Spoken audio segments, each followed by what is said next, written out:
నా జన్మ ధన్యమైంది సార్. నా జన్మ ధన్యమైంది. అన్నగారిని చూశాను ఆ రోజుల్లో, బాబు గారిని చూసాను. జన్మ ఇంకా నాకు ప్రాణం ఉంది. లోకేష్ బాబు గారు కూడా కార్యకర్తలు నేను నిలబడతాను. మనం ఆయన చనిపోయినప్పుడు స్టేట్మెంట్ చాలా సంతోషం వేసింది నాకు. కాకపోతే ఒకసారి కాలు తీశారు.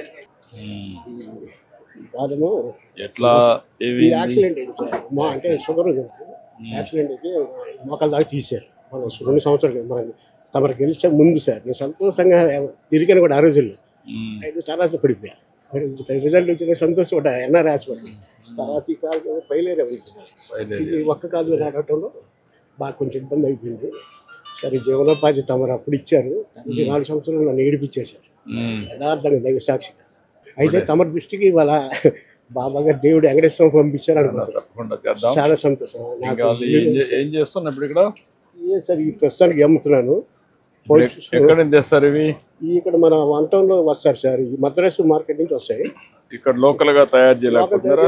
వాళ్ళు అమ్ముకుంటున్నారు సార్. మాకు అంటే అది తక్కువ తయారు చేసి తక్కువ అమ్ముకుంటున్నారు. మాకేంటంటే మేము ఎక్కువ 10 మంది కలిసి తెచ్చుకుంటాం. మా ఆవిడ సార్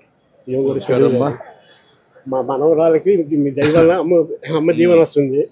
మాకేమో చక్కగా ఈ గ్యాస్ వస్తుంది. ఇప్పుడు ఈ జిఎస్టీ మూలాన నాకు నెలకు 1000 రూపాయలు మిగులుతాయి. ఎలాగంటే సార్ మెడిసిన్ 2000 కాదు, మన 1500 అయ్యింది.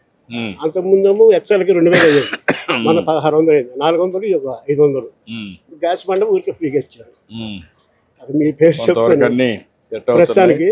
అయితే కాకపోతే ఇంటి అద్దె కట్టుకో చాలా అదొకటి జీవనోపాధి ఉంది సార్.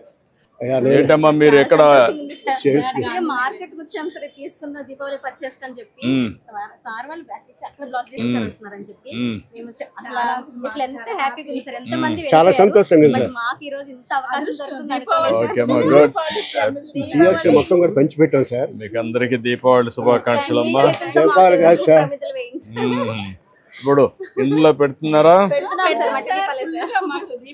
మీరు కాకుండా అందరూ పెడుతున్నారా? మీరు కొంతమంది అందరూ పెడతారా దీపావళికి మాత్రం?